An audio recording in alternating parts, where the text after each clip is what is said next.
Hi, I'm Yannis Roussos, the product manager of the database group, and I'd like to take you through what we're planning to achieve in GitLab 15.1, which is scheduled to be released on June 22nd of 2022. Let me take you through our top priorities. First one is the long-term initiative that we're running for batch background migrations. This is the way that we perform large-scale data updates in all GitLab instances.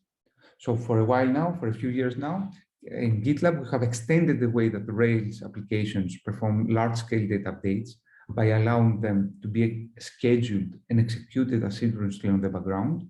Those are the background migrations. And now we're extending this framework that we have built internally inside GitLab with the batch background migrations. In this way, we provide a stable, reliable framework for executing the most complex, error-prone database operations out there. And I'm talking about updating billions of records at the GitLab.com scale. So 15.0 marks a major milestone for us. This is the internal general availability of the batch background migrations. So batch background migrations are now available to all GitLab engineering, and we have switched them to be the default way for performing background migrations.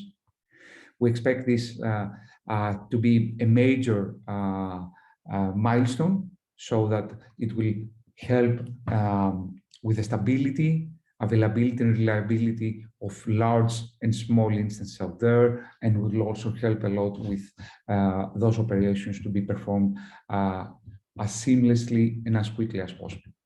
But the general availability is not the end goal for us.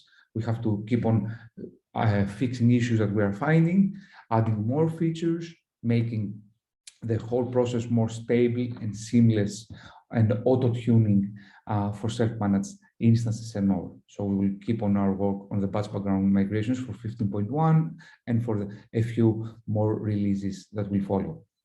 Our next top priority is implementing a throttling mechanism for large data changes. This is also related to what I just discussed about batch background migrations, but this is in general about the data changes. The problem with large data changes, so for example, updating 1 billion records, is that you can work adversarially against your system.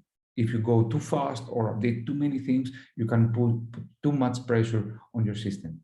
So this effort is all about adding the capability inside GitLab to monitor in real-time production database clusters and respond to changing conditions, whatever those may be. So for example, increased traffic, increased load on a primary database server, or issues with replicas, or an incident or something going down.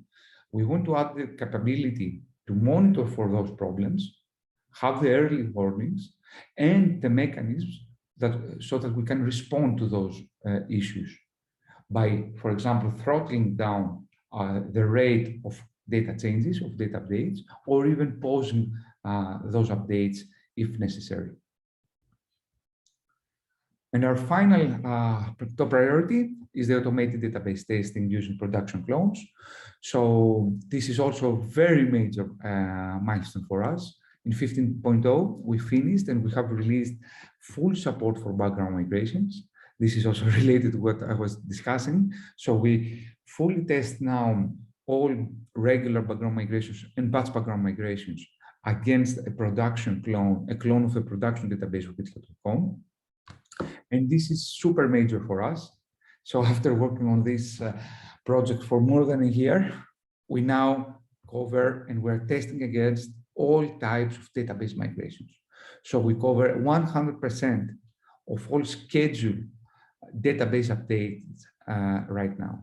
That means that any database schema update, adding an index, switching, changing a column or whatever, and all data scheduled data operations are covered and fully tested inside a pipeline in an MR against the production database of GitLab.com. And this is major for us. We expect that this will help a lot with catching various issues that we may not know. There are issues with the data processing that you cannot see if you don't run them against terabytes of data.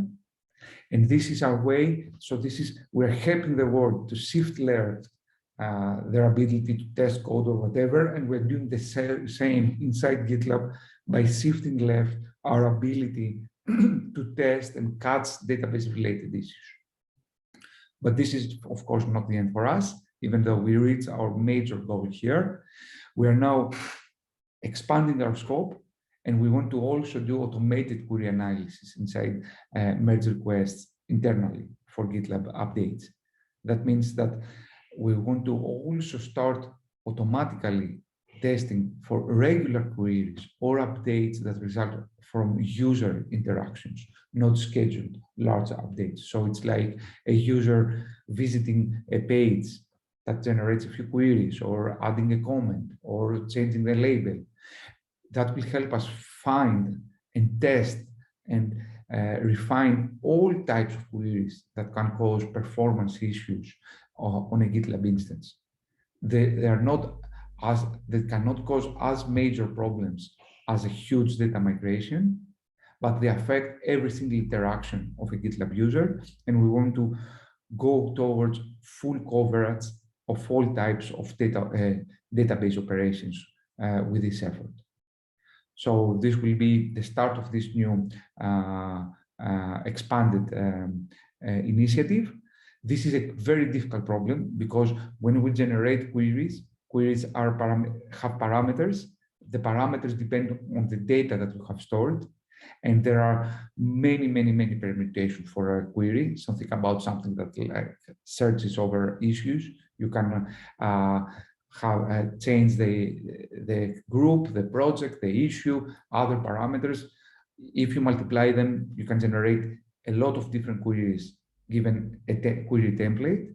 We want to work towards that. We will start by identifying all queries so that we can enable database reviewers inside GitLab while reviewing new updates.